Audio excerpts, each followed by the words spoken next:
That leads us to another battle, the Battle of Kadesh, dating back 1,274 years before Christ.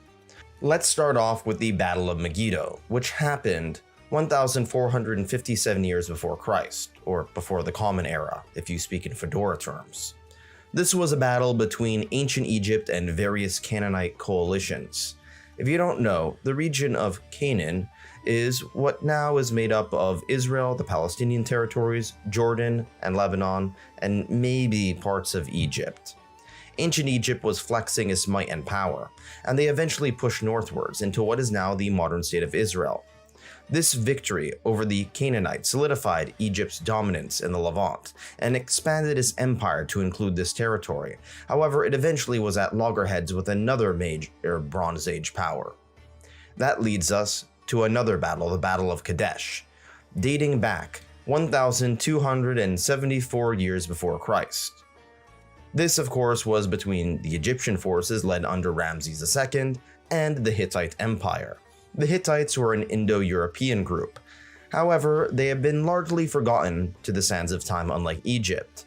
This is considered to be the largest chariot battle in history, with both sides fielding thousands of chariots. This is at a time when we domesticated horses, but we really didn't master horseback riding.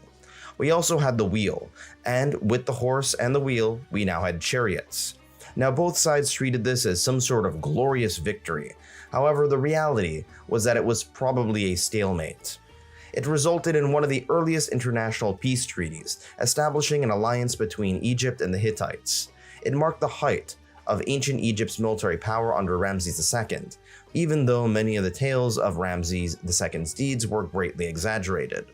This leads us to the Battle of the Delta, dating back to 1,175 years before Christ. This was between Ramses III, leading the Egyptian forces, against a mysterious group of peoples that historians just call, quote-unquote, the Sea Peoples. Obviously, the Nile Delta is close to the Mediterranean Sea, where many of these Sea Peoples were invading from. We really don't know much about the Sea Peoples other than the fact that the Egyptians were quite fond of presenting them as harbingers of destruction, which they, to be clear, probably were. Ramses III successfully repelled the Sea Peoples and preserved Egypt's stability for a period of time. However, this also marked the beginning of the end. After all, the Bronze Age collapse was coming forth, which would end ancient Egyptian civilization and many other civilizations.